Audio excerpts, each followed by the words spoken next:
Today we're going to be diving into essay writing. I like to use the essay writing cookbook metaphor in order to teach essay writing because I think it helps us better visualize what a fully developed essay might look like. For those of you who are not expert cooks in real life, my hope is that by the end of this video tutorial series, you'll feel like you are an expert at cooking up some essays. So let's get started. Writing an introduction paragraph is where we would start. I like to think of this as the meat of your essay, whether that's bacon, steak, chicken. This would be that savory ingredient that is important to making the rest of the dish taste good. The ingredients that go within the meat of this essay are the hook, your introductions of your title and author with a brief summary of the source, and your thesis statement. For those of you who need a little recap, your hook is the way that the reader gets hooked into wanting to read your entire essay, which means that as a question, a statement, or a quote, you're grabbing their attention right from the get-go. An introduction of the title and author with a brief summary of the source lets your reader know what you're going to be talking about topic-wise and where you're pulling your information so that they understand that it's coming from an expert source. And then lastly, but most importantly, is your thesis statement. This is the focus of your essay. You really use the thesis statement all the way throughout a good essay, usually in the body paragraphs and the conclusion.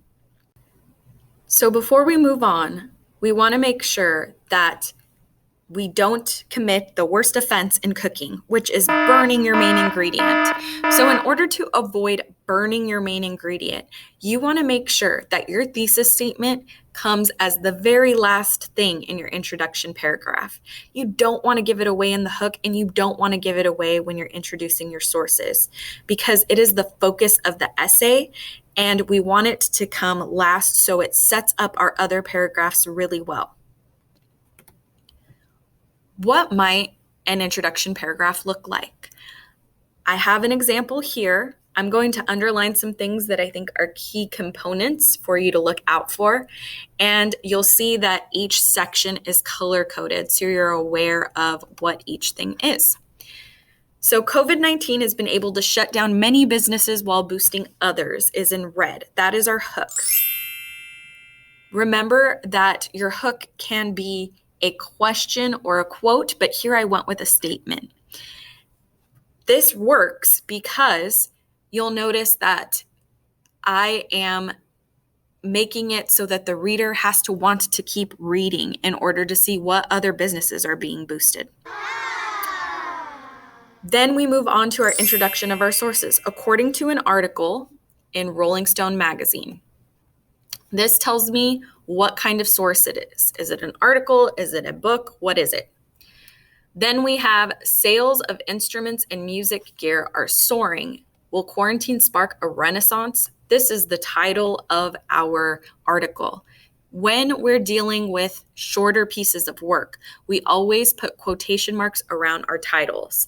If we were dealing with a book, we would make sure to italicize the title, and we'll have more practice with this later. Then I reference the author by Samantha Heisong. Lastly, what you need to do is make sure that you give a brief summary. People are using their time in quarantine to learn about music. Notice that I make this super duper brief because I'm probably going to want to explain in more detail in my body paragraphs, and I don't want to give too much away. I just want to give enough so the reader comes into my essay knowing what I'm talking about and what I'm referencing. Then we move on to the thesis statement, which I have in green and nice and bolded. We want to make sure that with a thesis statement, it is long enough and detailed enough that we are able to create quality paragraphs from it. If I simply had music sales rise, that would not be enough information to probably write 2 paragraphs with. I might get one, But that is why we have a longer, more drawn out thesis statement here. This rise in sales has led to companies thinking of innovative ways to meet consumers' interests with composition softwares as a key component. So I now have the ability to talk about the innovative ways that the music companies are selling musical merchandise. I can talk about what consumers are interested in purchasing, and I can even talk about those softwares. So I'm giving myself a lot of different things that I can explore within my body paragraphs. That's what makes a good thesis statement. If you have any questions about writing an introduction paragraph, always feel free to ask. Thanks for watching this video.